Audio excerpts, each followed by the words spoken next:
Yo creo que en el panel que Marcos va a moderar va a haber al final un poco más de espacio y se pueden ahí integrar comentarios sobre esta charla.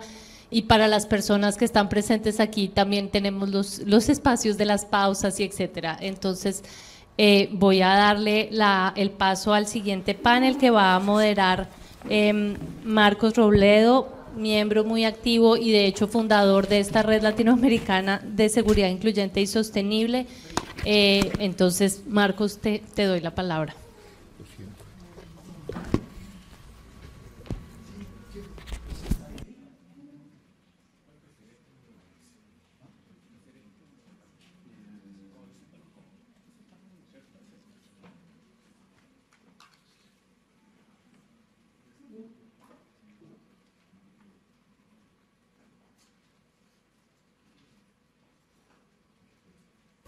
¿Está funcionando? Sí. ¿Se escucha? Sí.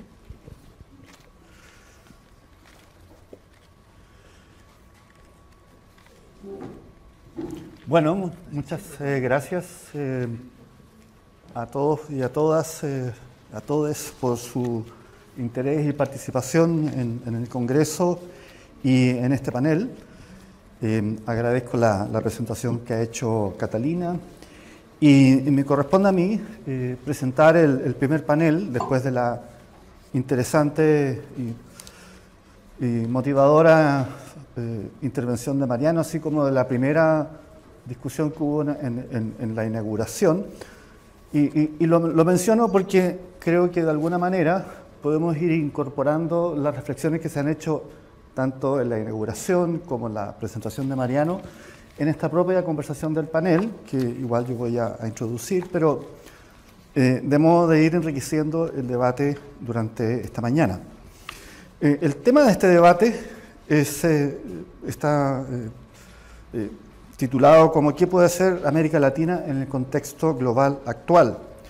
Y nos van a acompañar Erika Ruiz Sandoval, virtualmente, a quien veo en la pantalla en este momento y saludo. Ya hemos conversado, así que mucho gusto de verla nuevamente, Erika. Erika es académica del Colegio de México y del Centro de Investigación y Docencia Económica CIDE de México. También nos acompaña en este panel Carlos Romero, virtualmente, a quien veo en la pantalla, pero no sé si está adecuadamente conectado. Espero que sí, ahí se movió. Carlos, es un gusto saludarte. Gracias. Y muchas gracias por participar en el panel. No sé si escuchas bien. Sí. Muy bien, gracias. Y presencialmente nos acompaña también, Carlos Romero, académico también de la Universidad Central de Venezuela. Y nos acompañan Emir Sader, coordinador del Laboratorio de Políticas Públicas de la Universidad del Estado de Río de Janeiro, a quien agradecemos mucho haberse hecho tiempo para venir en el último tramo de la campaña que esperamos culmine con la reelección del presidente Lula en Brasil, que ya sabemos tendrá una gran importancia para los temas que estamos discutiendo sobre la región y el mundo. Y nos acompaña también Esteban Actis de la Universidad Nacional de Rosario, Argentina, también especialista y académico en estos temas. La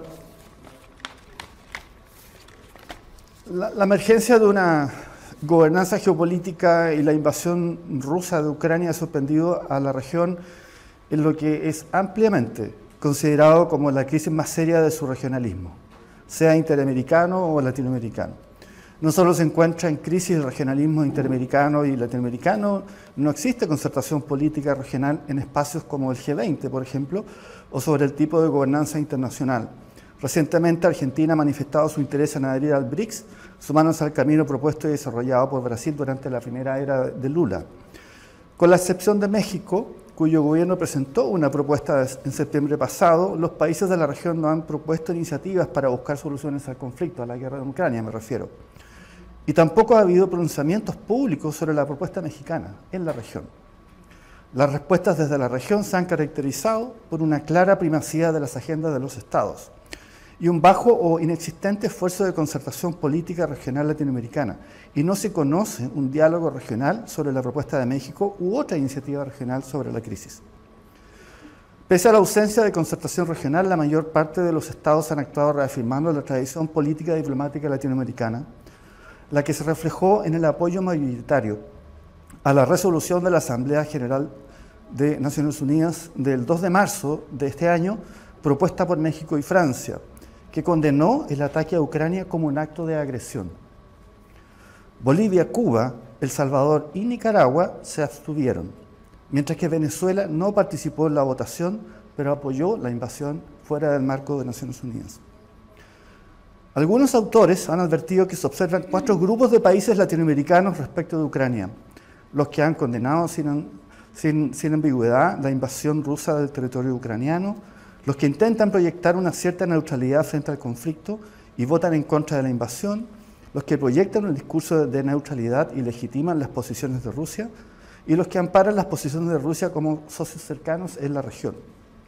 De esa manera, ante la crisis internacional más severa desde el término de la Segunda Guerra Mundial, que incluso amenaza con un posible y hasta hace poco impensable escalamiento nuclear, América Latina exhibe un acervo regional que contribuye a la estabilidad internacional, ya fue mencionado por Mariano, yo no lo voy a repetir, pero también una crisis de sus instituciones regionales, una enorme fragmentación política y una muy debilitada capacidad de agencia política global. La elección de nuevos gobiernos de izquierda en la región, sin embargo, además de México, Bolivia, Argentina, Honduras, Perú, Chile y Colombia, y eventualmente de Brasil, como deseamos, ha abierto la posibilidad de una reconstrucción de la Agencia Regional Latinoamericana. En ese contexto, y dentro de las limitadas posibilidades de un panel, nos interesa entonces examinar la opinión de las y de los panelistas sobre el impacto de la evolución de esta crisis internacional y de la guerra en Ucrania en la región, con un especial foco en sus dimensiones políticas y de seguridad. Interesa explorar al menos 3 cuestiones. Por un lado, ¿cuáles son las estrategias globales esperables de los actores regionales? México, Brasil, así como de otros actores relevantes, como Argentina y Venezuela. Interesa conocer con mayor detalle las perspectivas de los estados más importantes y explorar las posibilidades del regionalismo latinoamericano en ese escenario. En segundo lugar, interesa conocer la opinión de las y los panelistas sobre las posibilidades de reconstrucción del regionalismo latinoamericano en crisis, en un escenario de crisis y de disputa geopolítica y de creciente inestabilidad internacional. Y finalmente interesa también la opinión de la y los panelistas sobre cuáles son las políticas esperables desde la región y de los actores más importantes en el ámbito de la seguridad internacional. México, Argentina y Brasil, por ejemplo, han construido un liderazgo internacional importante en materia de no proliferación, por lo que tienen legitimidad internacional para hablar sobre desarme en una crisis como esta. Entonces vamos a desarrollar el panel en el mismo orden de presentación que hicimos recién, y le vamos a dar entonces en primer lugar la palabra a Erika Ruiz, a quien agradecemos una vez más su participación. Erika, muy buenos días. Entiendo que en México es 2 horas más temprano, así que muchas gracias por tu participación. Les agradezco mucho la invitación y lamento de verdad no estar ahí presencialmente. Eso lo que revela es que América Latina de verdad es demasiado grande y recorrer la cuesta. A ver, los planteamientos, es difícil ser optimista sobre cuál es la situación de América Latina ante este escenario ya planteado y qué puede hacer. Yo creo que el margen de maniobra de la región es bastante limitado por muchas razones, pero la primera porque parece que esta crisis la ha tomado por sorpresa y además ha encontrado una América Latina no solamente más fragmentada, ya hablaba ahora nuestro moderador sobre la crisis del regionalismo, pero no es solamente eso, sino que estamos fragmentados también internamente, estamos depauperados, somos una región cada vez más desigual, la pandemia ha contribuido de manera decidida a eso, somos más violentos y sin embargo estamos más ideologizados, más polarizados, Y tenemos también una crisis grave de internacionalismo, diría yo, al menos así se ve desde México. Me parece increíble que ante una circunstancia como esta, con una invasión por parte de Rusia a Ucrania, que es pues prácticamente de manual, ¿no? Primero de derecho internacional público, no hayamos podido hablar con una sola voz en América Latina y condenarlo de manera unánime. También hemos visto una disonancia importante entre nuestras cancillerías, los mandatarios y lo que están haciendo nuestros equipos, tanto en Naciones Unidas como en la OEA, por ejemplo. Se hacía referencia a que se había aprobado la resolución en Naciones Unidas, sí, pero después hemos sido incapaces de pronunciarnos en la OEA a favor de Ucrania. Y en el caso mexicano ha sido muy notorio la reticencia, sobre todo del presidente de la República, para pronunciarse a favor de Ucrania en contra de la invasión y a decir que, bueno, pues esto simple y llanamente no se puede hacer en el escenario internacional si queremos vivir en un orden basado en reglas. Ahora, uno se pregunta, y es cierto, América Latina tiene una larga tradición en nuestras contribuciones al derecho internacional, pero en fechas recientes yo me pregunto si realmente podemos ser los abanderados de esto del orden internacional basado en reglas cuando las reglas no se están cumpliendo siquiera en nuestros propios países. Al menos aquí en México no son pocas las veces que el primer mandatario dice no me vengan con que la ley es la ley. Entonces, en ese sentido, creo que también tenemos una suerte de crisis de gobernanza interna que nos impide tener proyección internacional y, por supuesto, agencia.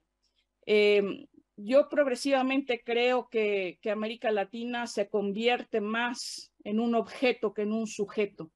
Es decir, están hablando mucho de nosotros, hablan los estadounidenses, hablan los europeos, hablan los chinos, hablan los rusos y nos consideran una suerte de trofeo deseable, pero somos un poco eso, solamente un trofeo. No se pregunta cuál es la opinión de América Latina y precisamente quizás sea porque somos incapaces de externarla con una sola voz, de coordinarnos medianamente para decir cuál es la posición y desde luego no hablemos ya de la imposición de sanciones o medidas todavía que vayan más allá de la narrativa.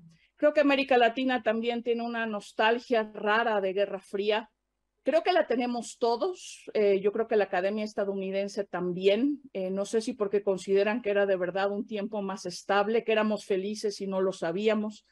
Que esta revoltura en la que estamos viviendo ahora, esta incertidumbre profunda, desearíamos tener, aunque sea ese orden bipolar y ese equilibrio de terror que la caracterizó.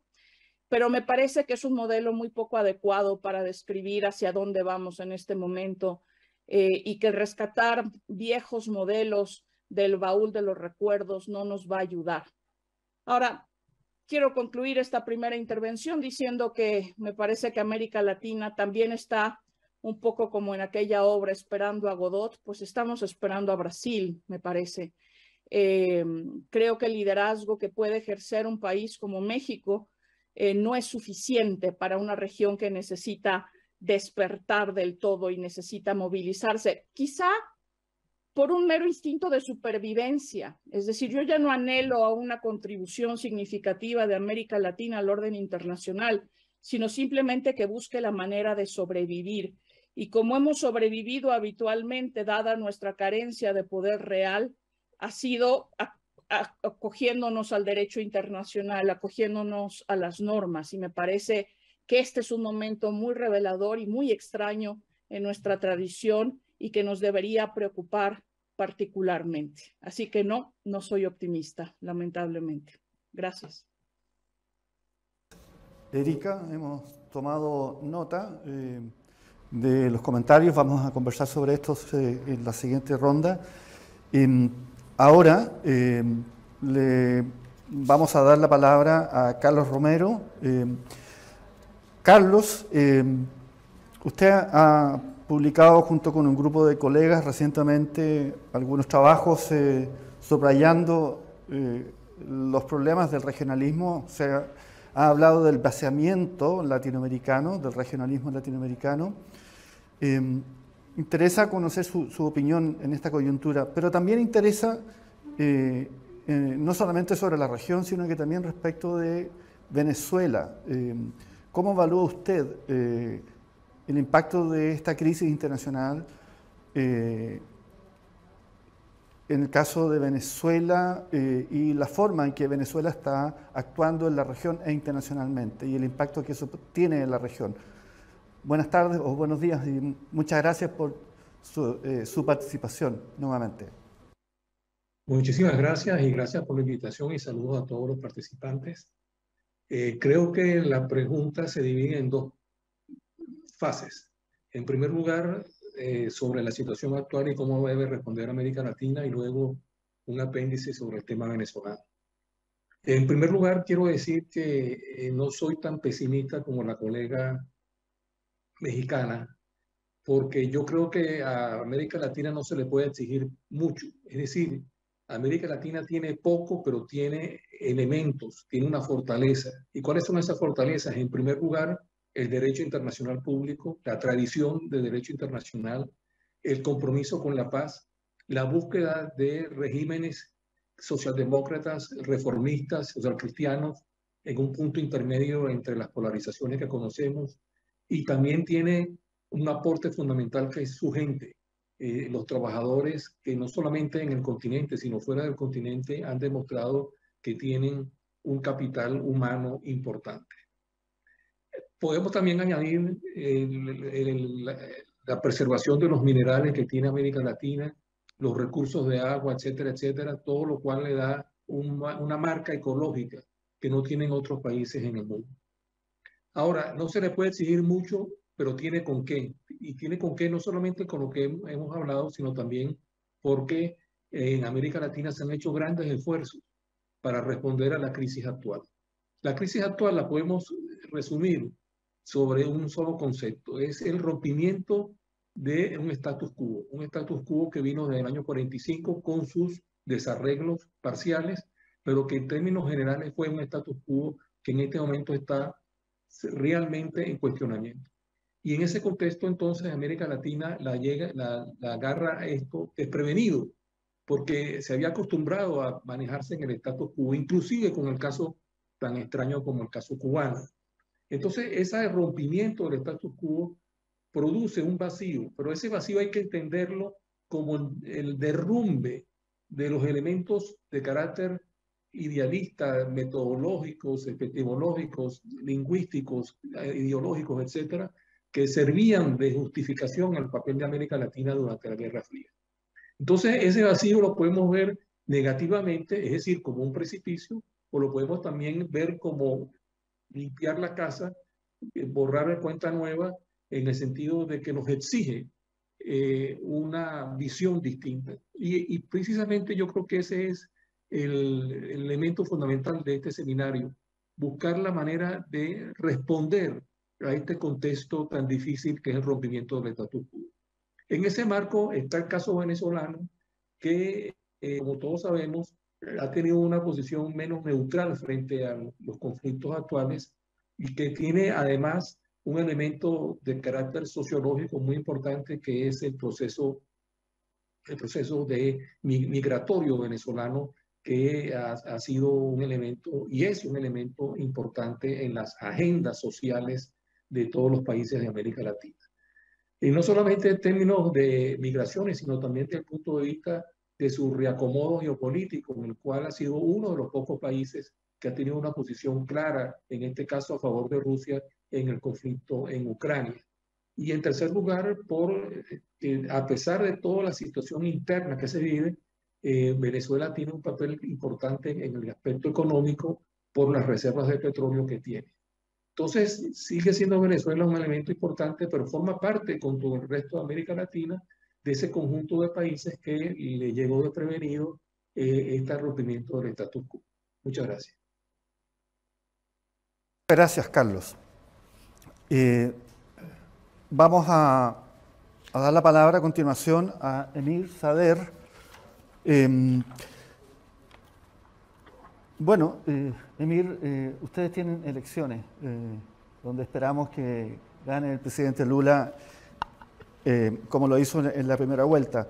Pero el triunfo del presidente Lula, eventualmente, como esperamos, plantea también la interrogante respecto de cuáles van a ser los elementos de su política exterior, tanto a nivel global como a nivel regional, en un nuevo periodo. No sé cuál es su visión respecto de el futuro del regionalismo desde una perspectiva de Brasil.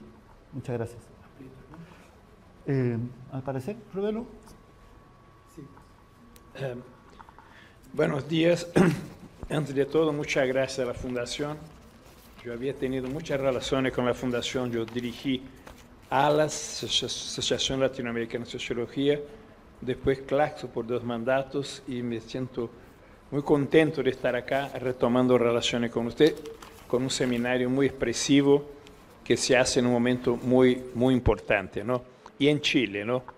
Que es nuestro laboratorio de experiencias políticas, para el bien y para el mal.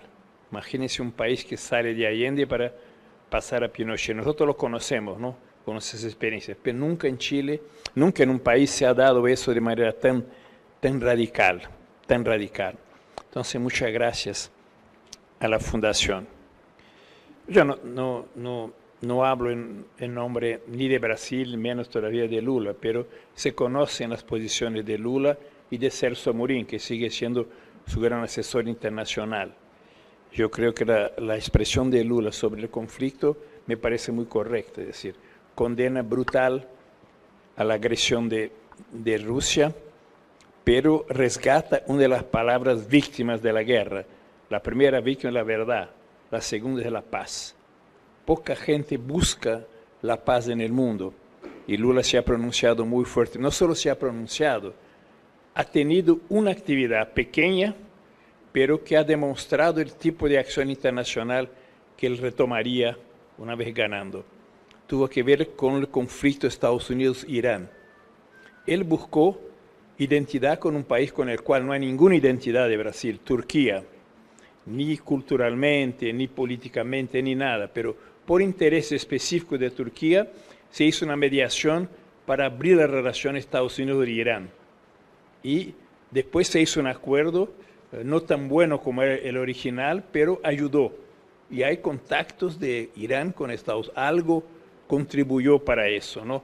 Demostrando que no es necesario que el país esté involucrado en un conflicto, pero si plantea la paz, puede hacer algo. Hay manifestaciones en América Latina importantes, Andrés Manuel López Obrador es una de ellas, pero yo creo que si gana Lula, América Latina puede tener un papel internacional muy importante. Por primera vez tenemos una gran mayoría de gobiernos con mucha identidad entre sí. Por primera vez Brasil, Argentina y México no van a estar siendo instrumentalizados para tirar el uno contra el otro. Cuando renegociamos la deuda, siempre trataban de aislar uno en contra el otro. Esa imagen triste del Club de París, un presidente latinoamericano sentado, rodeado por banqueros internacionales, no sé cuál. Ellos se unían, pero no permitían que América Latina negociara colectivamente. Vamos a tener una gran mayoría de gobiernos, ¿qué diría yo, progresistas? Primero, porque son antineoliberales. América Latina viene de sufrir efectos dramáticos de un tiempo largo de neoliberalismo que ha desarticulado el Estado latinoamericano, las políticas sociales latinoamericanas, la solidaridad latinoamericana. Entonces hoy tenemos una gran cantidad de países que son antineoliberales y yo creo que es un elemento muy importante, porque hoy lo que nos afecta, antes de todo, fueron esas políticas, ¿no? Fueron esas políticas. Entonces, América Latina va a tener un papel importante en el mundo, ¿no? Creo yo. Yo creo que las manifestaciones, incluso de Lula, también plantean no solo la condena de Rusia, pero también la condena de la OTAN. Yo tengo la impresión que América Latina, o Brasil, o Lula en particular, le gustaría tener en Europa un asociado para negociar la paz. Que Europa no sea ella víctima, no solo porque la guerra se da en su territorio, sino porque la OTAN atropella todo, ¿no? La guerra finalmente es una guerra entre Rusia y Estados Unidos que se pasa en territorio europeo. Europa es una víctima de todo aquello, ¿no? Sea guerra fría o no sea, pero están planteados los términos. La guerra no es entre Rusia y Europa, entre Rusia y Estados Unidos, lo cual es muy grave, y yo creo que América Latina va a tener un rol de intentar buscar acercamiento con Europa para tratar de tener un rol de pacificación. Quiero decir además que no, por el tiempo corto, yo empecé a escribir un texto, si se va a publicar yo puedo terminarlo la próxima semana, et pour cause, ¿no? Tendré un poquito más de tranquilidad mental para poder escribir, espero. Pero quiero decir que la principal contribución de América Latina, no para terminar con la violencia, con los temas de seguridad, no tenemos la ilusión de creer que simplemente un continente menos desigual va a terminar con la violencia. Pero está claro que hay menos violencia en Noruega que en México, en Francia que en Brasil, en Alemania que en Guatemala, simplemente porque son sociedades menos desiguales, de menor exclusión social. Entonces, a eso afectar directamente. Hay que tener una política específica de seguridad social en la cual tenemos un débito grave. Pero tenemos clareza que no hay política de seguridad social que no se dé una sociedad menos injusta. Y el continente, la América Latina es el continente más desigual del mundo. Y Brasil es el país más desigual del continente más desigual. Entonces, el tema del combate al neoliberalismo es fundamental para nosotros, ¿no? Fundamental. Cuando tuvimos gobierno neoliberal antineoliberal en Brasil, por primera vez disminuimos la desigualdad, disminuimos la exclusión social. Llegamos al pleno empleo en un país como Brasil, con una tradición de desempleo estructural enorme. Y eso tuvo efectos en la seguridad también, pero no basta eso, ¿no? Es un tema, cómo hacer una política democrática de seguridad pública con las policías que tenemos, con el narcotráfico que recorre nuestros territorios. Son temas mucho más profundos, no hay una política específica aislada de seguridad pública. Entonces yo creo que las políticas antineoliberales son muy importantes, resumidamente por 3 razones. Primero, la prioridad no son los ajustes fiscales, son las políticas sociales. Eso es responsable por el éxito de gobiernos latinoamericanos, de Pepe Mujica en Uruguay, de Lula en Brasil, de los Kirchner en Uruguay, de Evo Morales, de Rafael Correa, de López Obrador. Es el corazón de las nuevas políticas antineoliberales, prioridad de políticas sociales, de educación, de salud, de empleo, de ciencias sociales, etc. Ahí tocan el corazón de los problemas latinoamericanos. En segundo lugar, la prioridad externa no son los tratados de libre comercio con Estados Unidos.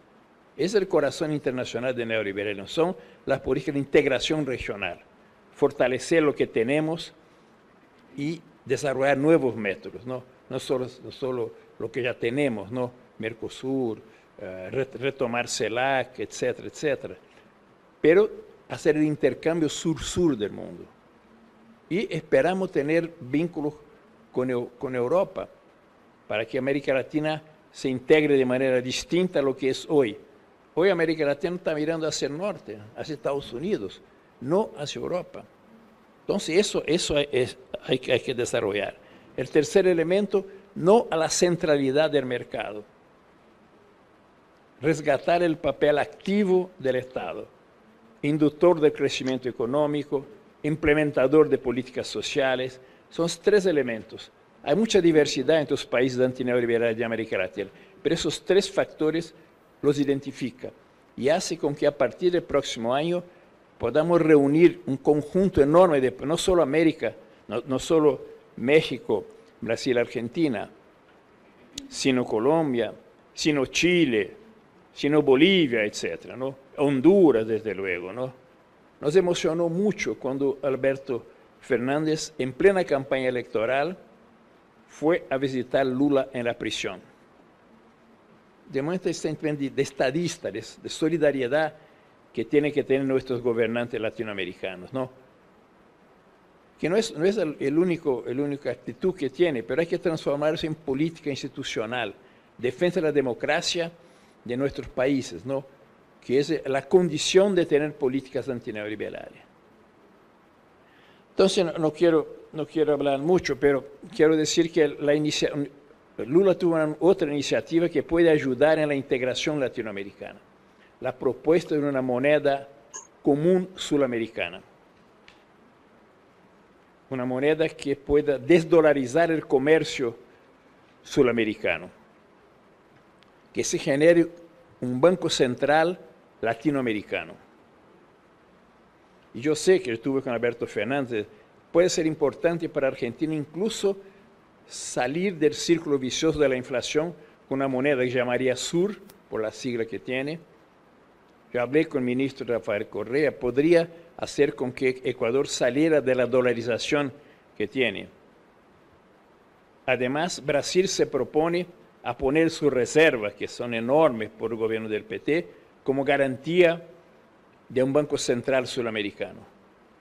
Es decir, no es solo la idea de la integración política que se va a dar, pero empezar a construir un modelo post-neoliberal. Que eso sería uno de los elementos, a lo mejor la puerta de entrada de una nueva América Latina, ¿no? Tener no solo integración política, sino también integración económica. Y ojalá pueda tener una política internacional que ayude a la paz en el mundo. Esos temas tipo neoliberalismo, OTAN, tienen que incorporarse a nuestras posiciones, ¿no? Porque OTAN es Europa avasallada por Estados Unidos. Se terminó el enemigo original de la OTAN, Unión Soviética, pero sigue existiendo OTAN de la misma manera, ¿no? Y el comandante jefe siempre norteamericano, ¿no? Para demostrar que efectivamente Europa es un aliado secundario. No fue consultada probablemente respecto a las acciones de la OTAN. Puede que esté de acuerdo, ¿no? Pero hay que ver que Europa también es víctima de la guerra, ¿no? No es solo Ucrania en particular, ¿no? Quisiera hablar de otros temas, pero sería alargarme un poquito demasiado, ¿no? Entonces no quiero proponer que la Fundación pueda ayudar en un tema que creo que es importante para nosotros, el futuro de América Latina.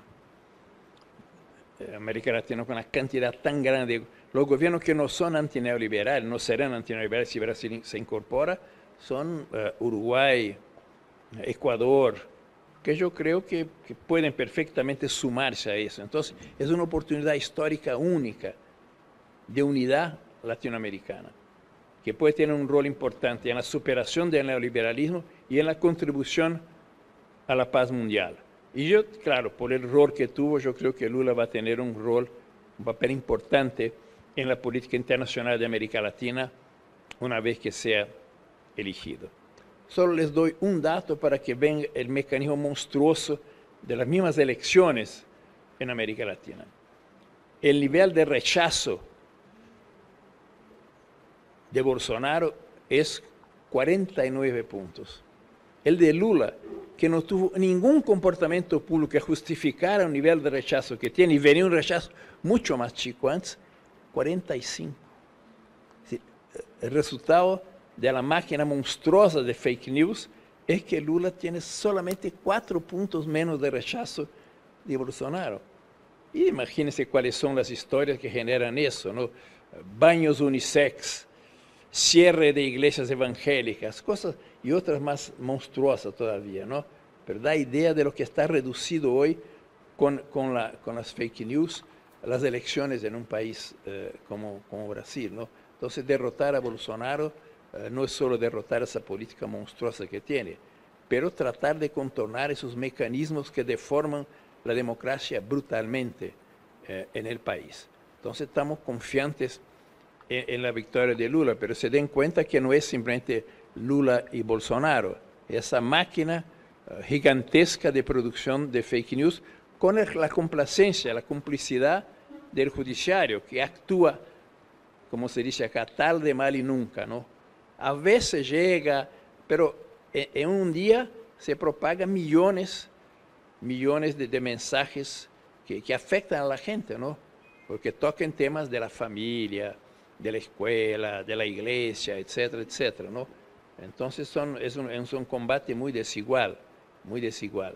Pero yo creo que vamos a ganar, y yo creo que Brasil se va a sumar fuertemente al proceso de integración latinoamericana, y seguramente yo creo que el conflicto de Ucrania, Brasil no va a resolver eso, ¿no? Pero seguramente habrá propuesta muy luego de Lula para que ese conjunto de gobiernos latinoamericanos tenga iniciativas que, sumado a Europa, ojalá puedan ayudar a resolver ese tema. Muchas gracias. Vamos a pasar ahora a la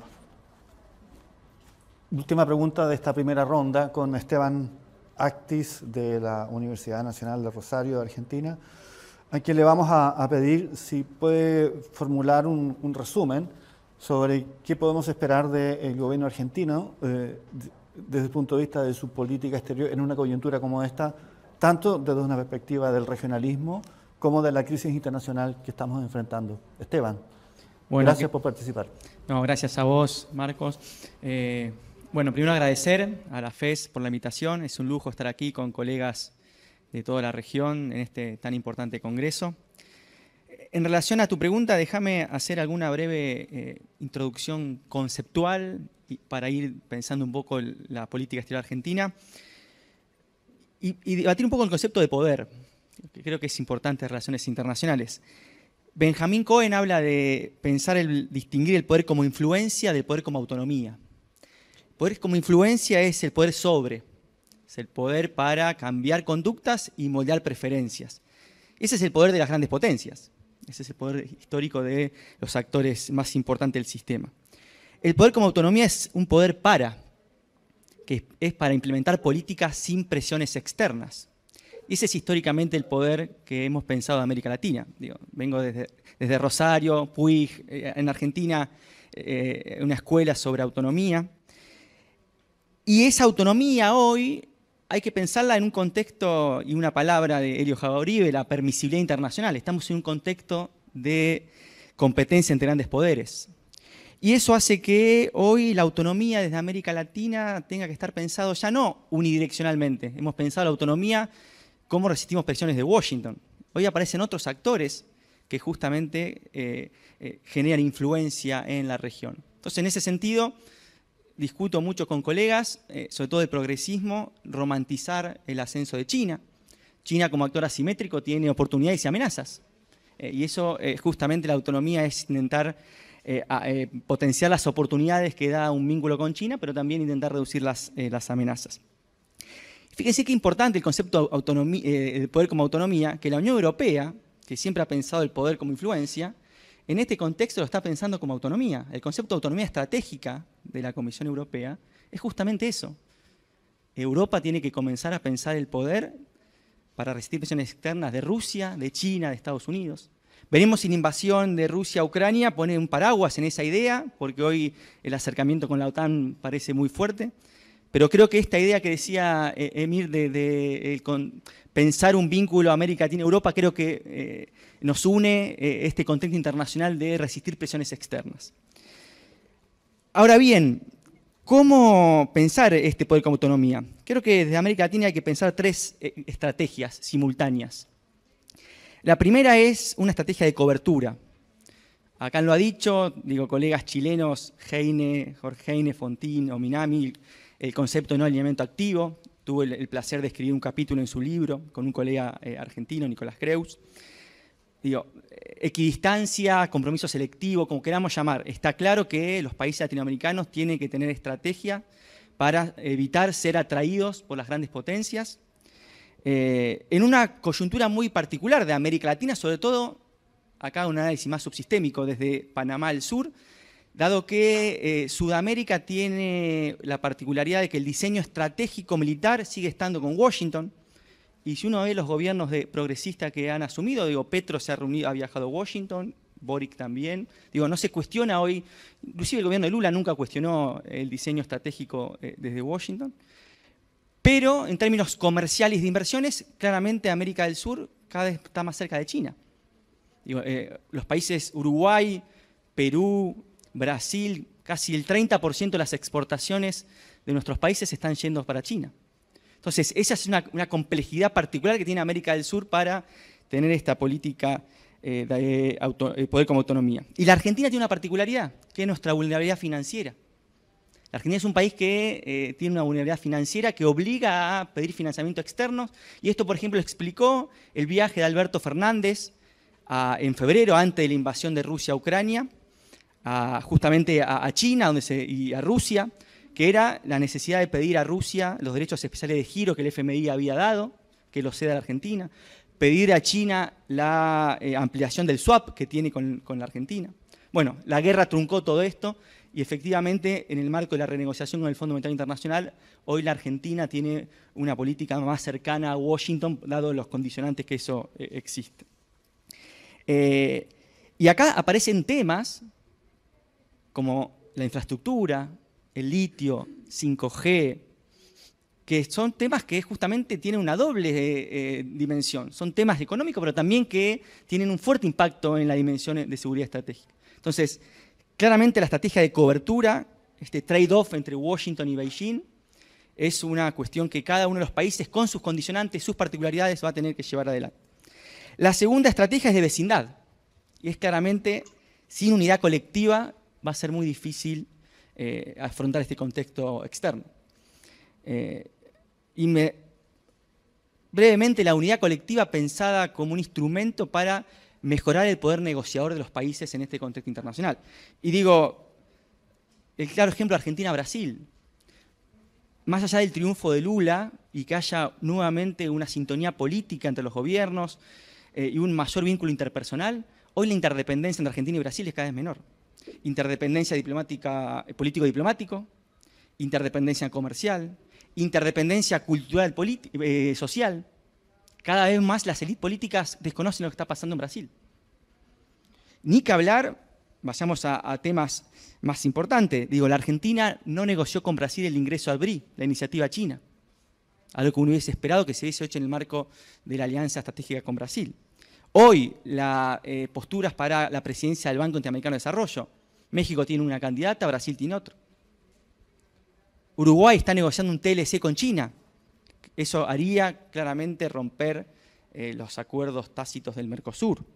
El tema del litio, hay mucho avance entre Argentina, Chile, Bolivia, pero todavía no hay nada concreto. El tema de la hidrovía Argentina-Paraguay, también no nos ponemos de acuerdo. Entonces, está claro que recuperar y salir de esta fragmentación regional es fundamental para que América Latina y la Argentina en particular enfrente este contexto internacional tan complejo. Y por último, y con esto termino esta primera parte, estrategia de amortiguadores.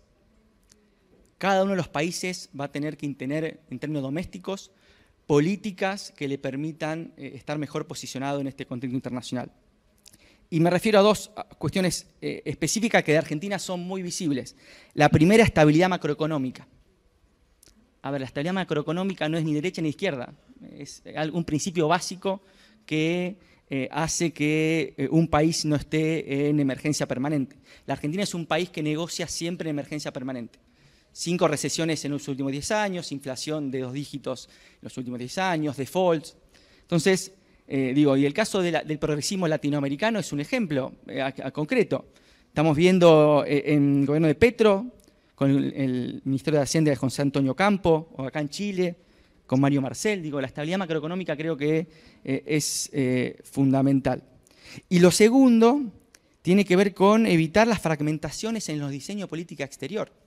Y que la Argentina también es un ejemplo. El gobierno de Alberto Fernández es una coalición muy heterogénea donde hay posturas muy divergentes sobre la estrategia de iniciación internacional.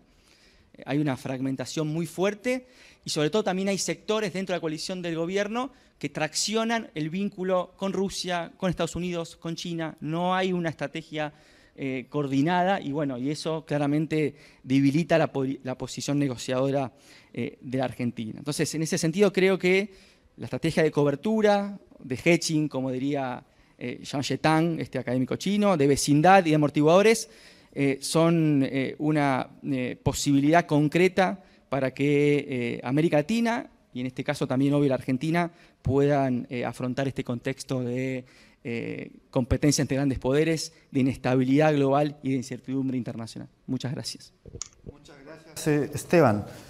Hemos terminado la primera ronda. Vamos a ir ahora a una segunda ronda de preguntas y también podemos tomar preguntas de quienes están participando en esta reunión. Sí, así es que yo voy a estar atento si alguien desea formular algún comentario. Vamos a ir en el mismo orden en que iniciamos el panel. Quiero hacer una pregunta a Erika, después a Carlos, Emir, y seguimos con Esteban. Quedo atento por si hay algún comentario o pregunta desde el público. Una pregunta para Erika. Esteban ha mencionado un fenómeno de la región que se ha ido consolidando en los últimos 10, 15 años, que es la modificación del patrón de la inserción económica en la región, en la cuenca del Caribe, Meso y Centroamérica, crecientemente profunda con Estados Unidos y la zona NAFTA, y América del Sur, crecientemente vinculado también con... se nos fue la señal con Erika, no sé si sigue conectada, la pantalla se fue. No, aquí estoy. ¿Sigue? Sí, aquí estoy. Gracias. Y Esteban ha mencionado la importancia creciente del vínculo de los países sudamericanos con China. La pregunta es, para Erika, en ese sentido, sobre qué descansa en el futuro, cómo se podría pensar el desarrollo de un regionalismo latinoamericano, mexicano, en el contexto que estamos intentando describir, no solamente de la coyuntura política y estratégica, sino también desde el punto de vista de la evolución de la inserción económica internacional de las regiones en América Latina. Se han planteado también otros desafíos. No sé si quieres hacer algún comentario sobre esto. Sí, muchas gracias. Muy interesante escuchar a los colegas de mesa y darme cuenta que, bueno, pues sí tenemos visiones muy distintas en la América Latina del Norte y la América Latina del Sur. Decirles, para empezar, me resulta complicado que manejemos en la misma categoría de gobiernos progresistas al que tiene México en este momento, o al que pueda llegar a tener Brasil si gana Lula, o al que tiene Colombia con Petro, o al que tiene Chile con Boric, o al que tiene Argentina con Alberto Fernández. En el caso mexicano, y creo que esto tienen que saberlo e incluirlo en el análisis, si hay alguien que ha aplicado política neoliberal sin cortapisas, ese es Andrés Manuel López Obrador. Lo vimos particularmente durante la pandemia, donde no hubo un solo apoyo a nadie en medio de la pandemia. Fue de verdad una estrategia de sálvese quien pueda. Es más, en recientes declaraciones suyas ha dicho que está revaluando claramente el neoliberalismo y dándose cuenta que sí tiene una utilidad. Eso para empezar. Segundo, ¿cómo lo podemos considerar un gobierno progresista si está produciendo una militarización que no se había visto jamás en un país como este, donde ha privado siempre, probablemente mito, y menos realidad, pero es así, de que nosotros teníamos una relación distinta con las Fuerzas Armadas a las que tenía el resto de América Latina? Estas son cosas que tenemos que poner en la balanza a la hora de pensar si de verdad vamos a poder hablar con una sola voz o nos vamos a poder coordinar en algún sentido. Creo que en general nuestros gobiernos están mirando mucho más hacia adentro que hacia afuera. En el caso mexicano, creo que López Obrador lo dijo, nada más llegar al poder, la mejor política exterior es una política interna, una buena política interna, y a partir de ahí prestó muy poca atención a la política exterior hasta que descubrió que podía contribuir a la narrativa interna y a lo que está tratando de hacer internamente. Tampoco me sorprende que no haya habido apoyo latinoamericano, y es más, de ningún otro actor a la propuesta mexicana para solucionar la crisis de Ucrania, esta tregua que se fue a proponer, y que llama la atención que un país como este no haya conversado antes con primero los actores involucrados, Ucrania y Rusia, desde luego con otros actores cercanos, para empezar Estados Unidos, y por supuesto con los latinoamericanos. En ese sentido, a la pregunta, creo que México recurre a América Latina en el mantra diversificador que caracteriza a cada gobierno, no que necesariamente tenga una política latinoamericana, es decir, se están anclando de decir esto, de tenemos esta unidad, simple y llanamente por el supuesto tipo de gobierno que tenemos, apostando a esta marea rosa otra vez, que realmente, pues en el caso mexicano, más que rosa, es otra cosa definitivamente. Yo difícilmente podría clasificar este gobierno de progresista. Por otra parte, yo no digo que América Latina no debería, o sea, por todos los factores que tiene América Latina, por supuesto que debería tener un peso internacional. A mí lo que me llama la atención es que no estemos tratando de utilizar eso para tener ese peso. Ese peso, cuando menos, insisto, para sobrevivir. Yo ya no aspiro, desde luego, a la autonomía que mencionaba Esteban, o al que no tengamos influencia de potencias externas. Yo creo que por la naturaleza del sistema internacional y hacia dónde va, la vamos a tener sí o sí. Estamos en un mundo tremendamente conectado. Si nos basamos en las riquezas de América Latina, se mencionaba aquí, Carlos hablaba del capital humano. Bueno, un capital humano que está saliendo como si no hubiera mañana de nuestra región. Ahí tenemos también el caso argentino, está en las noticias por todas partes de la fuga de cerebros impresionante hacia Europa, particularmente hacia España, con el cambio de la ley de nacionalidad. Y en el caso de los recursos naturales, sí, tenemos otra vez esta dualidad de los recursos naturales, este espejismo que representa lo que en su momento fue el petróleo, ahora será el litio, donde parece que somos tremendamente ricos, pero resulta que tenemos un problema de gobernanza y sobre todo de certidumbre jurídica de cómo administrar esos recursos. Entonces, ahí es donde yo veo las complicaciones de América Latina, ahí es donde yo veo la manera de que podamos superar, al menos por un momento, nuestras crisis internas para podernos poner de acuerdo, porque el mundo se va a poner infinitamente más complicado de lo que ya está. En el caso mexicano, el margen de acción es bastante limitado, toda vez que en el mejor de los casos tenemos una interdependencia compleja, bárbara con Estados Unidos, y en el peor de los casos una dependencia donde el 80% de lo que vendemos va al mercado estadounidense. Entonces ahí también uno se pregunta, bueno, en este escenario del retorno de la geopolítica y del conflicto de grandes potencias, de un Estados Unidos que probablemente está en uno de sus momentos más vulnerables desde 1945, un actor como México puede realmente ser autónomo, puede disentir de alguna manera a lo que quiera hacer Washington en este escenario de defensa por sus propios intereses, no digo que por la caridad cristiana, de el orden liberal bastante resquebrajado últimamente. Yo pensaría que en el caso mexicano definitivamente no. Nuestra dependencia es brutal en ese sentido. Y me parece que, pues si acaso, tendremos que encontrar algún tipo de acomodo. Por ahora ha sido cumplir con los deseos de Washington en materia migratoria, y de ahí el trato que se está dando a los migrantes que están regresando de Estados Unidos, además en año electoral, lo cual también nos pone en una posición, me parece, tremenda como para andar defendiendo derechos humanos en el mundo o derecho internacional en general, dado lo que estamos haciendo con los migrantes, sean venezolanos, sean colombianos, sean guatemaltecos, sean hondureños, o sea, de donde sea, donde estamos actuando francamente de policía fronteriza de Estados Unidos.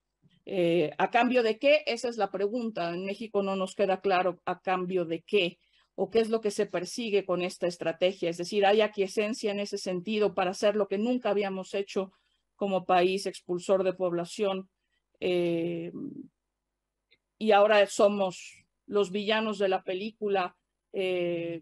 Muchos decimos que con profunda hipocresía, pero ¿a cambio de qué? ¿Cuál es el tit for tat? ¿No? ¿Qué estamos recibiendo a cambio? ¿O es a cambio de que Estados Unidos no preste atención a qué? A la militarización, al auge del crimen organizado, a la falta de control sobre buena parte del territorio nacional. ¿Dónde estamos corriendo el tupido velo? Y por eso estamos cayendo en ese tipo de conductas. Me parece que el ejemplo que han puesto sobre el BID es claro sobre nuestra incapacidad para actuar de manera conjunta. Ahora tenemos dos candidatos, una mexicana, un brasileño, y ni siquiera habíamos conversado cuando México lanzó la candidatura de Alicia Bárcena.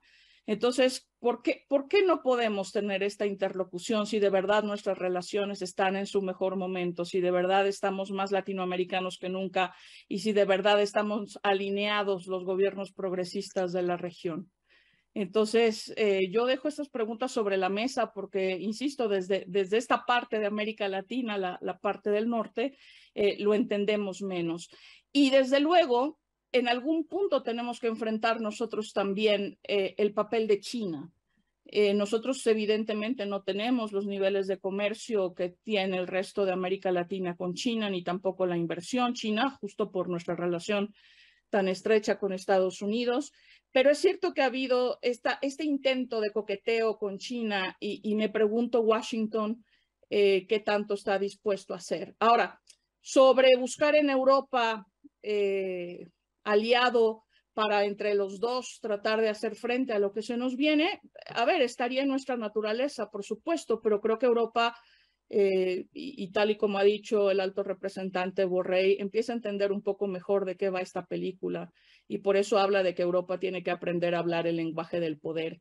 Y en el caso particular de México, las últimas declaraciones de Borrell es que prácticamente somos un estado díscolo con respecto al cumplimiento del multilateralismo y del orden basado en reglas. Entonces también ahí nos estamos quedando un poco cortos. Gracias. Erika, por tu intervención. Yo quisiera formular una segunda pregunta a Carlos Romero, en el siguiente sentido, y también quiero señalar que él se sienta, por favor, con toda la libertad para comentar aquel aspecto que le parezca interesante de todo lo que se ha ido conversando, pero a propósito de la intervención de Emir respecto de la posibilidad de un relanzamiento, de un regionalismo a partir de un liderazgo importante de Brasil en el periodo que viene, la pregunta es cómo considera usted que podría actuar Venezuela en ese escenario. En el periodo anterior, la relación de Brasil con Venezuela, bajo el liderazgo del presidente Chávez, fue muy importante. La situación en Venezuela ha cambiado de manera importante. Hay un nuevo contexto, tanto en Venezuela, así como ya hemos conversado internacionalmente. ¿Cómo visualiza usted un rol de Venezuela en una etapa de un regionalismo que intenta reconstituirse bajo un liderazgo del presidente Lula?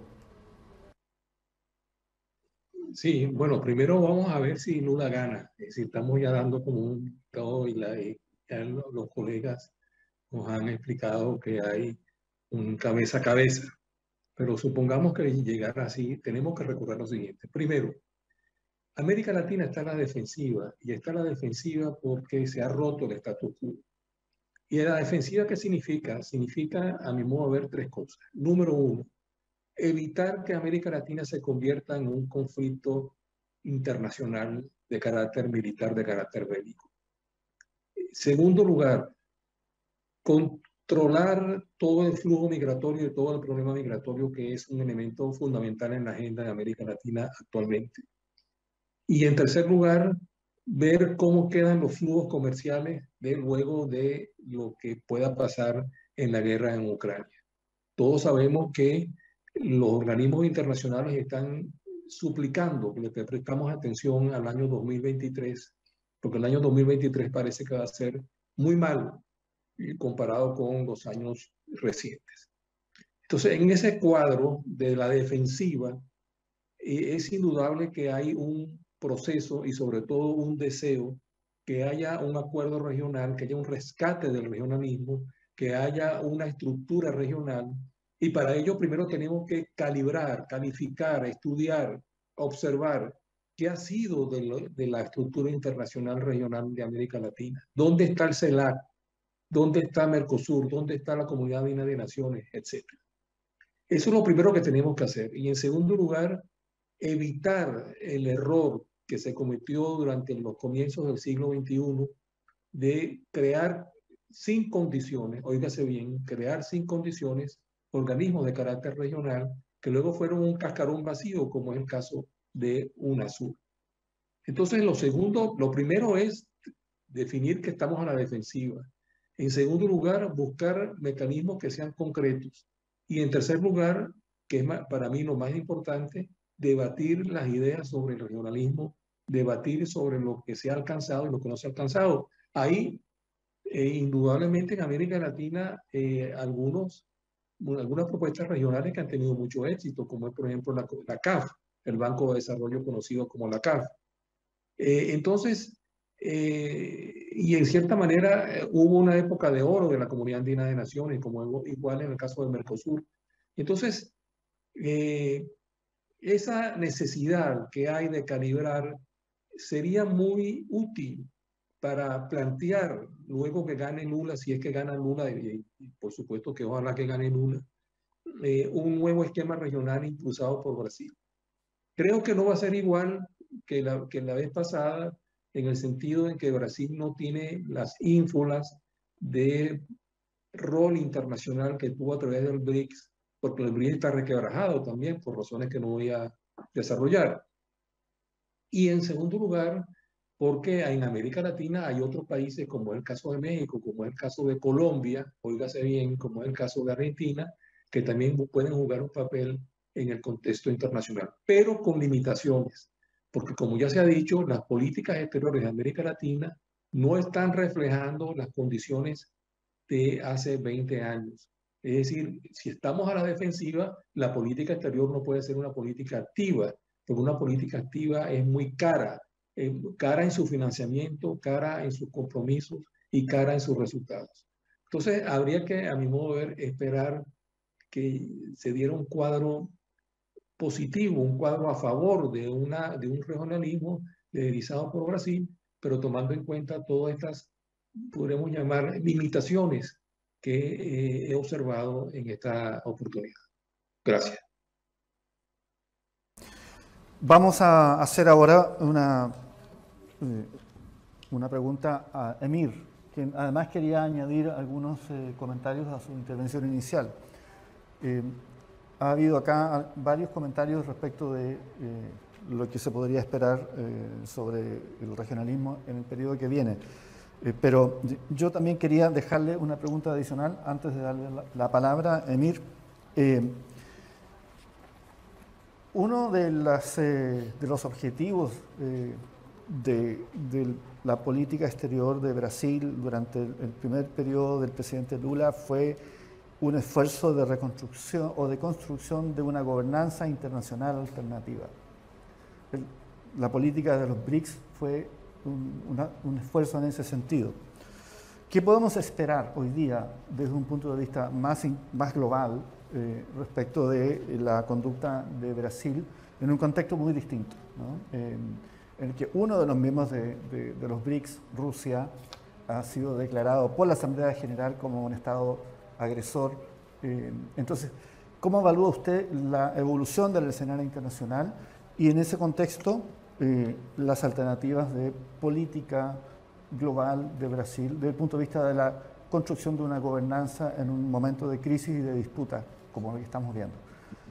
Usted tiene la palabra. Gracias.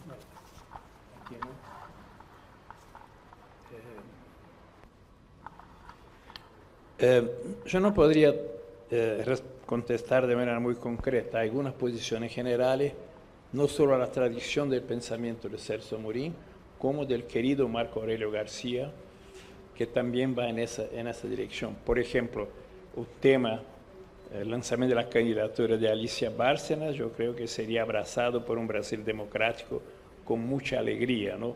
Por ejemplo, y seguramente puede ser consensual entre los grandes países de América Latina.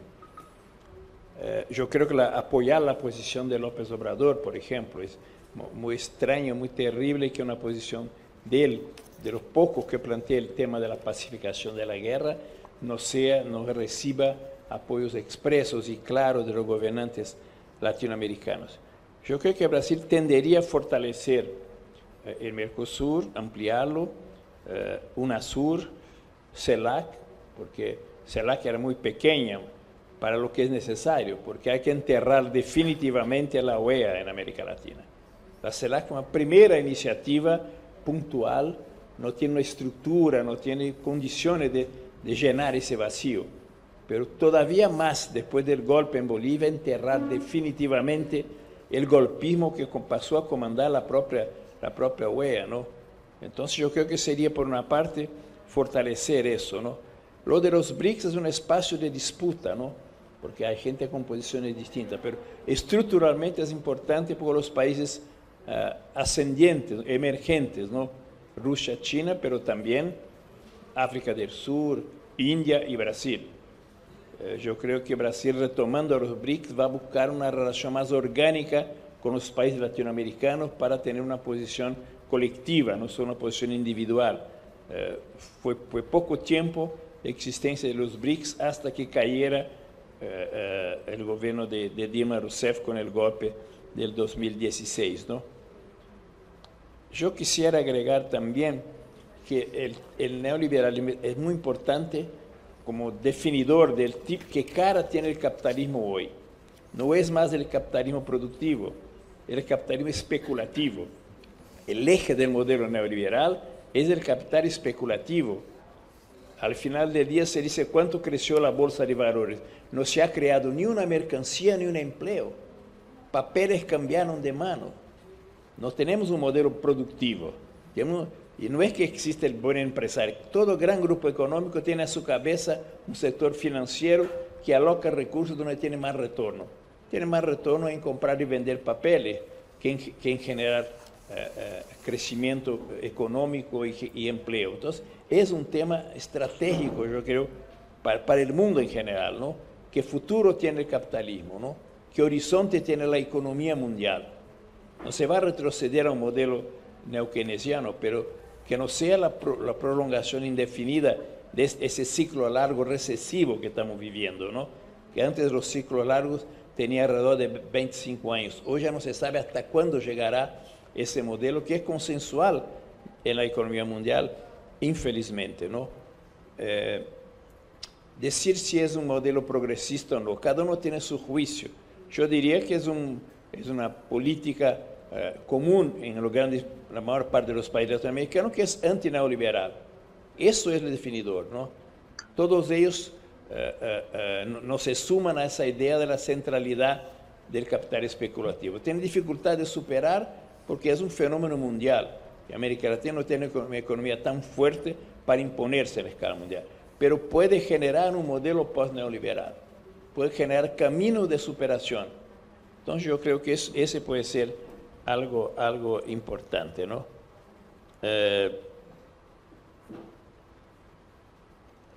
Eso yo creo que yo podría agregar. Yo escribí un libro al cual hice un capítulo, un anexo para actualizarlo, que en lo original se llamaba Lula, la izquierda del siglo XXI. La edición chilena lo puso El enigma de América Latina, la izquierda del siglo XXI. Tengo ejemplares, no suficientes a lo mejor para todos, pero los que se interesan, no estoy vendiendo, estoy regalando, entonces no es un momento de publicidad. Claro que es ideas de un libro, pero no vendiéndolo. Entonces yo creo que es lo que yo pudiera comentar ahora. Muchas gracias. Muchas gracias, Emir. Está muy bien. Vamos a hacer una última pregunta a Esteban. Después tenemos dos preguntas del público que yo quisiera compartir y hacer una ronda final. Tenemos que terminar a las 12:30 de Chile, son las 12:11. Entonces, para no excedernos, vamos a proceder. Esteban,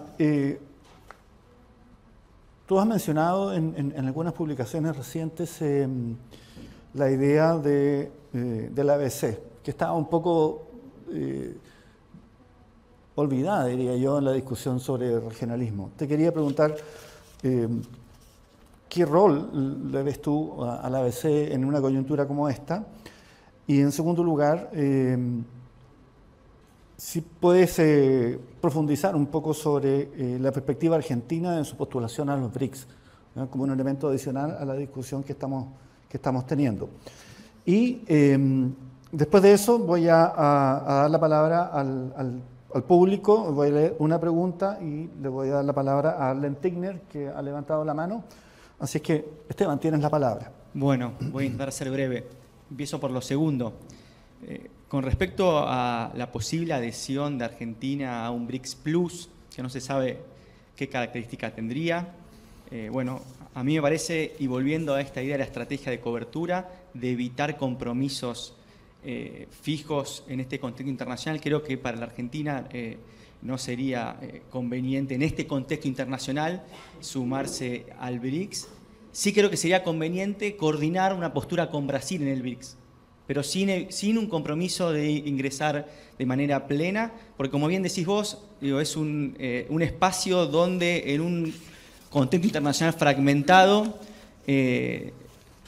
ya sea una Rusia hoy considerada revisionista por gran parte de la comunidad internacional, y una China donde también la idea de desacople está avanzando, va a ser claramente un escenario donde va a tener una connotación geopolítica que la Argentina ahí no tiene nada que ganar, sino tiene más que experimentar costos. Y aparte la pregunta, ¿qué busca Argentina en BRICS? Porque Argentina, si busca financiamiento de relaciones económicas con China y con los países, digo, ya forma parte de la iniciativa BRI, ya forma parte del Banco Asiático de Infraestructura e Inversiones, se puede sumar al Banco de los BRICS. Entonces, ¿qué busca Argentina en BRICS? Si es una cuestión económica, está claro que ser miembro pleno no es conveniente. Sí creo que, como ha hecho el presidente Alberto Fernández este año, participar de manera como invitado, como un observador, creo que es una excelente posibilidad, y es interesante cómo el gobierno de Alberto Fernández simultáneamente fue invitado a BRICS y fue invitado a la cumbre del G7. Creo que esa flexibilidad es la que, a mi entender, hoy da mayores ganancias en la estrategia externa. Y en relación al ABC, claramente la cooperación entre Argentina, Brasil y Chile en América del Sur es fundamental. Y en ese sentido, y ahí mejor voy a discrepar un poco con Emir, creo que hay que pensar el regionalismo latinoamericano desde lo posible y no desde lo deseable y con una visión voluntarista. Me parece que hoy un Banco del Sur, una moneda común, viendo las restricciones que tenemos, es muy difícil de plantear.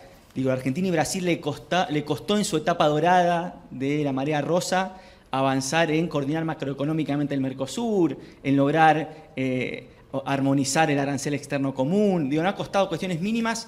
Ceder soberanía en ese plano hoy lo veo muy lejano. Claramente sería algo deseable. Entonces, en ese sentido, me parece que lo escribimos con un colega argentino, Bernabé Malacalza, en un texto de Nueva Sociedad, hay que pensar menos en el espíritu de Bandung y más en el espíritu de la BAC.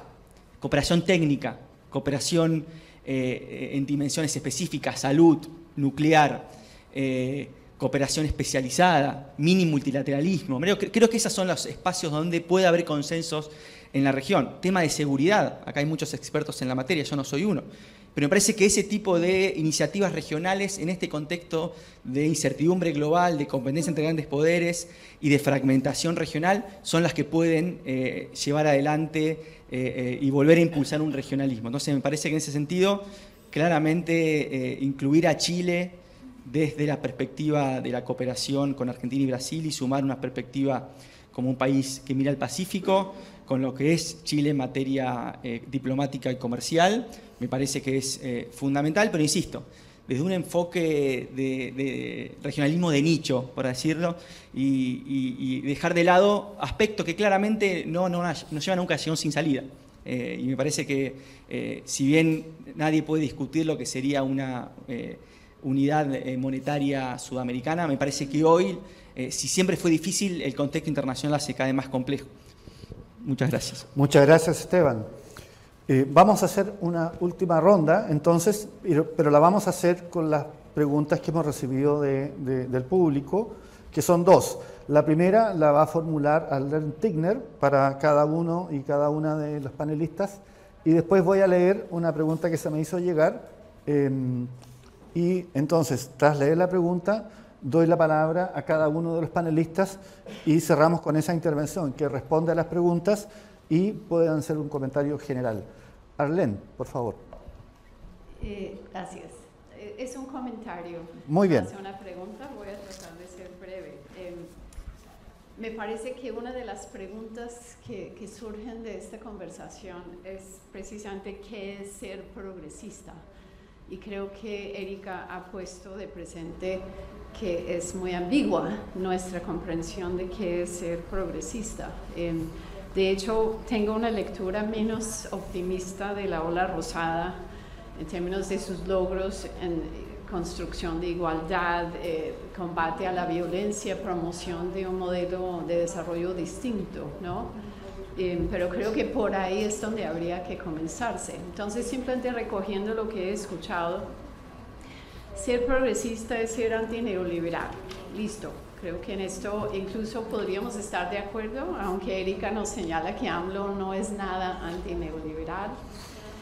Pero yo pregunto, ¿ser progresista es ser pro igualdad, pro justicia, pro derechos humanos, por ejemplo? ¿Es ser pro democrático, donde creo que hay incluso mayor ambigüedad aún? Y si es ser pro democrático, ¿qué tipo de democracia? ¿Y hasta dónde llega la defensa de la democracia y de los derechos humanos? En la práctica, si ser progresista es ser pro todo eso. ¿Es ser antiimperial? Y si es ser antiimperial, ¿es ser anti-estadounidense solamente o es ser anti-China o anti-Rusia, que yo creo que hoy en día perfilan también como poderes imperiales disfrazados de otras cosas?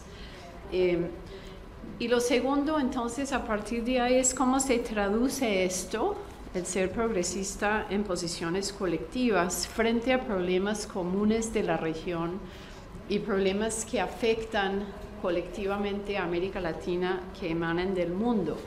Y aquí yo veo mucho más diferencia y discrepancia que espacios de colaboración.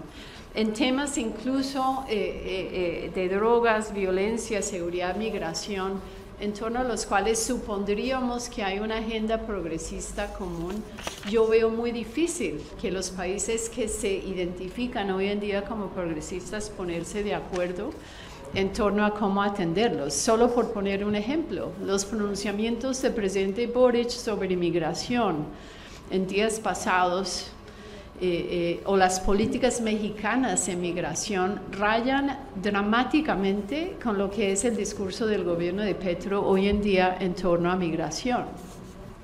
Por un lado, unas estrategias un poco más de mano dura, si se quiere, de expulsión de migrantes. Por el otro lado, la necesidad de defender la vida de los migrantes, etcétera, etcétera.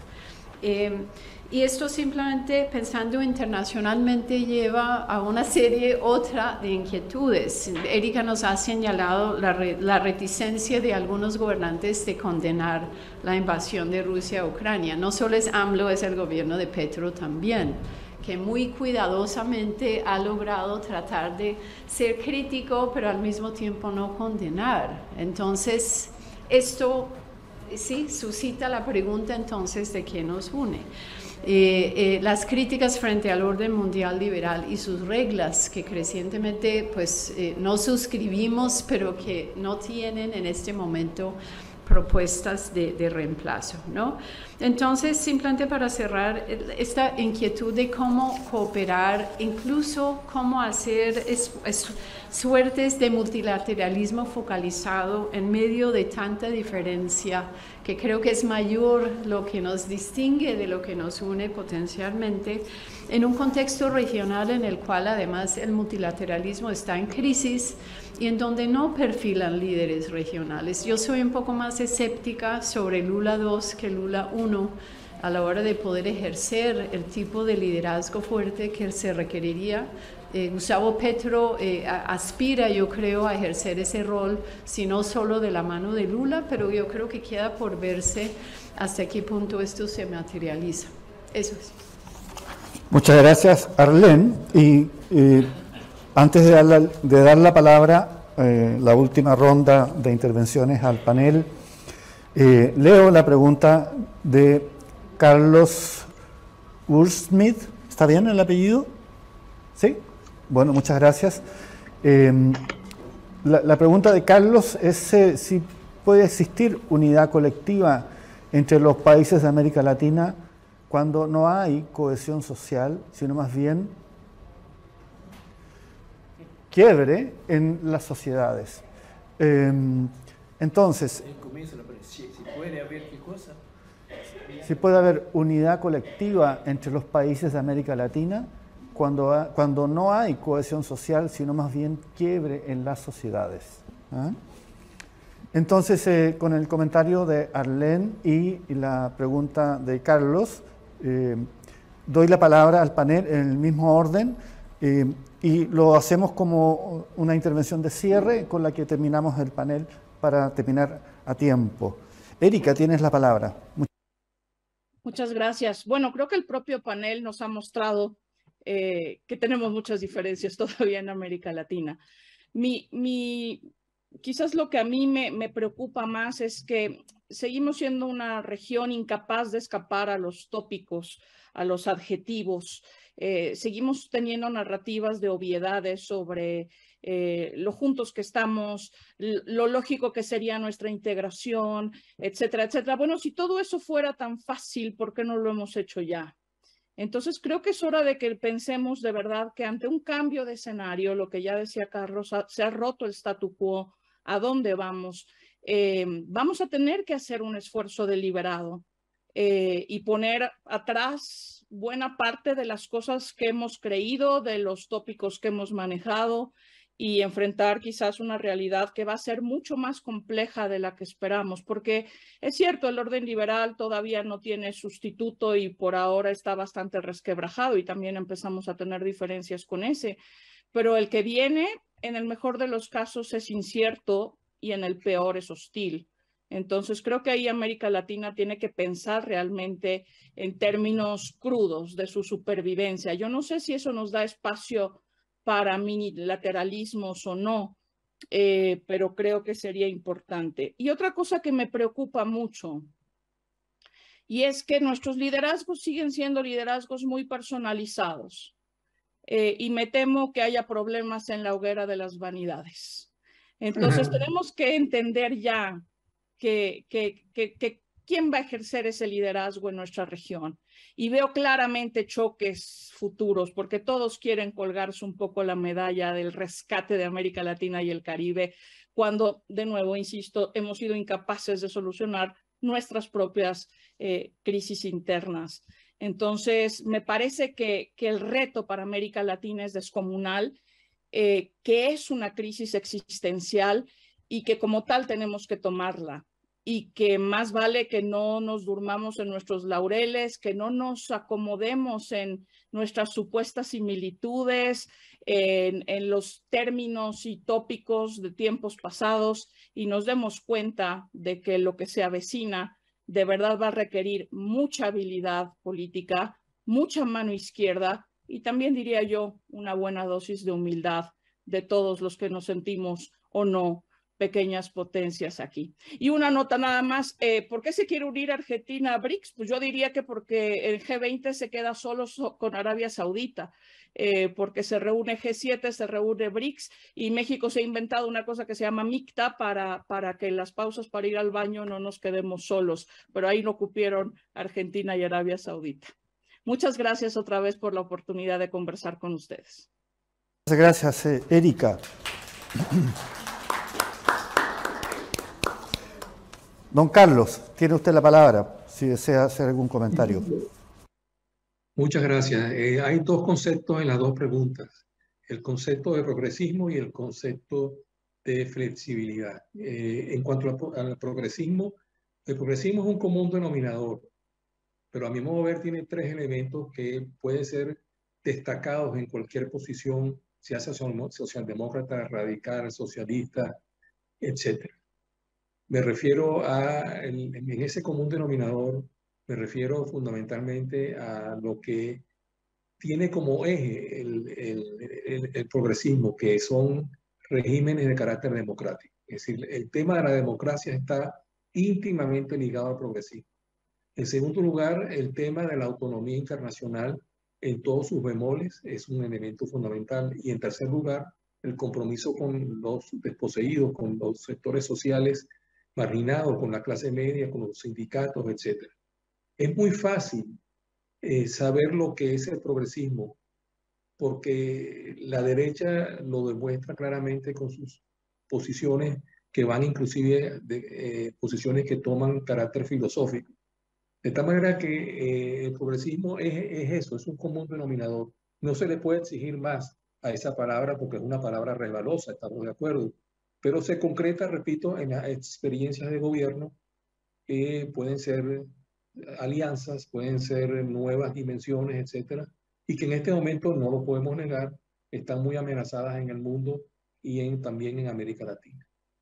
Y en cuanto al concepto de flexibilidad, bueno, yo estoy totalmente de acuerdo con el colega argentino. La política exterior de nuestros países, las políticas exteriores de nuestros países deben orientarse sobre la flexibilidad por dos razones. Primero, porque hay una gran incertidumbre, ya lo ha dicho un conjunto de colegas, hay una gran incertidumbre, es muy difícil comprometerse con una posición, es muy difícil comprometerse con una estructura internacional en el momento en que hay una especie de ola que se está llevando todo y cada uno de los elementos que estuvimos acostumbrados desde el año 1945 y el desarrollo de la Guerra Fría. Fíjense ustedes, yo haría la pregunta y yo les preguntaría a ustedes, ¿estamos capaces de discernir, de aventurar, de proyectar lo que va a pasar en febrero del año 2023? No, pero por lo menos tenemos los informes de organismos multinacionales que están alertando que en materia económica va a haber una crisis muy grande en el 2023. Estamos viendo que la guerra en Ucrania continúa y que puede irse hacia otros niveles inconfesables. Y en tercer lugar, estamos viendo el fenómeno migratorio, no solamente en América Latina, sino en todo el mundo. De tal manera que hay indicadores, pero en todo caso son indicadores que obligan, de cierta manera, a que los países de América Latina tengan posiciones flexibles frente a sus compromisos de carácter internacional. Muchas gracias, Carlos. Vamos a dar un aplauso a su última intervención. Emir. Bueno, respecto a China, China lucha por sus intereses, está clarísimo. Si América Latina no se une para negociar con China, ellos van a llevar todas las ventajas explorando recursos, etc. Entonces, otra razón más para que nos unamos y negociemos colectivamente con ellos, ¿no? La unidad no es dada por nada, es algo que hay que trabajar. Imagínense si se reúnen hoy día López Obrador, Alberto Fernández, ya se han reunido más de una vez, Lula, Petro, Boric, Xiomara, Arce, tienen mucho más temas en común que diferencias. Está claro eso. Con Argentina tenemos una diferencia fundamental imposible de superar. Pelé, Messi o Maradona. Vamos a resolver en la final de Qatar eso, ¿no? ¿Quién es mejor? Pero digamos, son diferencias de otro orden. En lo fundamental, yo soy optimista con la unidad latinoamericana, no solo en su factibilidad, sino en los efectos que puede tener en escala mundial. Yo digo en mi libro que la izquierda del siglo XXI es antineoliberal. Eso es lo que la define. Eso es esencial. Economía productiva, generadora de empleo, distribuidora de renta. Lucha contra las desigualdades sociales y regionales. El neoliberalismo es hegemonía del capital especulativo. Los índices de crecimiento económico en nuestro continente anteriormente eran muchísimo más. Ahora cuando crece 1% es una fiesta mundial, ¿no? Porque es especulativo. El crecimiento para el capital financiero, no es para la sociedad en su conjunto, ¿no?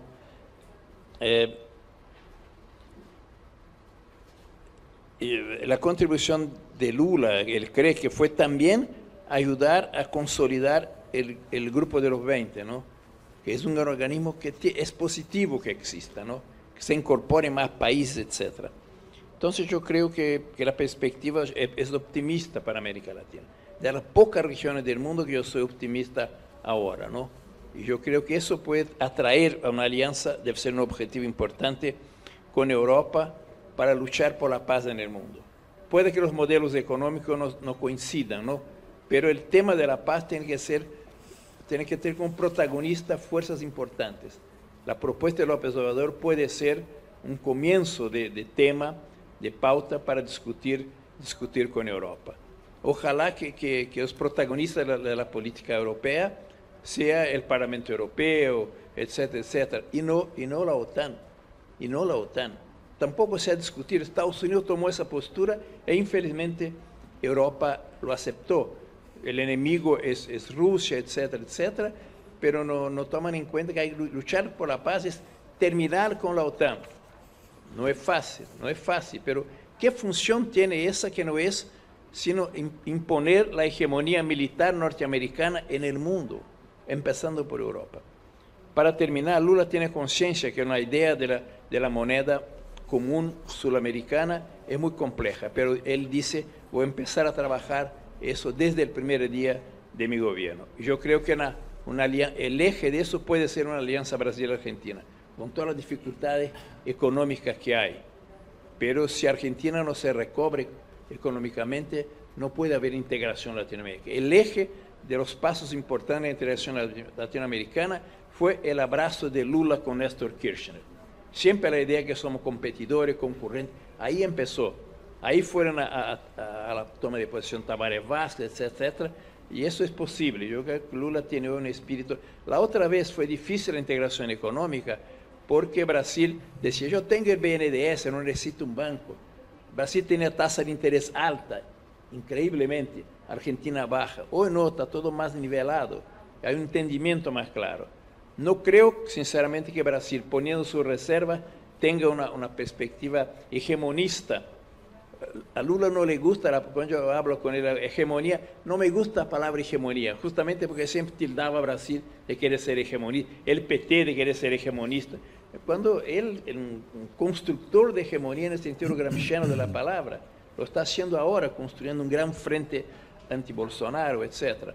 Pero hay que trabajar eso, pero hay que movernos por un espíritu profundamente unitario, no porque seamos latinoamericanos, porque la única región del mundo, la que fue más víctima del neoliberalismo, del más radical neoliberalismo, justamente estamos en Chile, llegó el neoliberalismo por Pinochet, ¿no?